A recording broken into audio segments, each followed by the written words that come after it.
না, কেবলমাত্র আল্লাহর কাছে আত্মসমর্পণ করে। ঠিক কিনা বলো? ইসকন হলো চুনুপুঠি। ইসকনকে যারা বাংলার জমিনে ঠাঁই দিয়েছে, আমরা তাদেরকে জুতা পিটা করে দিল্লিতে পাঠিয়ে দিয়েছি।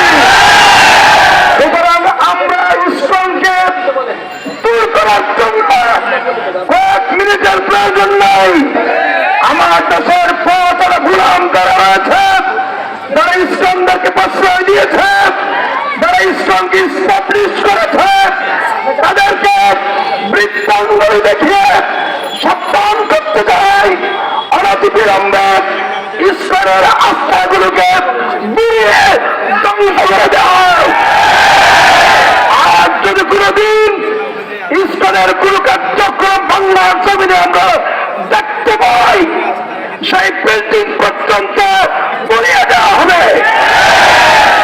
আমরা দেখতে পেয়েছি বিগত আওয়ামী দালাল ইসকনের দল সরকার আমাদের শিক্ষা ব্যবস্থার মধ্যে, মাদ্রাসার বইয়ের মধ্যে ইসকনের শিক্ষা ব্যবস্থা ঢুকিয়ে দিয়েছিল। তারা এই নাস্তিকবাদীর কারণেই এদেশের 18 কোটি মুসলমান এই জালেমদেরকে পতন ঘটিয়ে দিল্লিতে পাঠিয়ে দিয়েছে।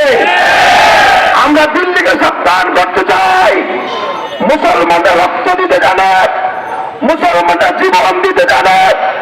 আমরা প্রয়োজন যদি হয় 18 কোটি মুসলমান জীবন দিয়ে হলো দিল্লির বিরুদ্ধে একসাথে যেতে চায়।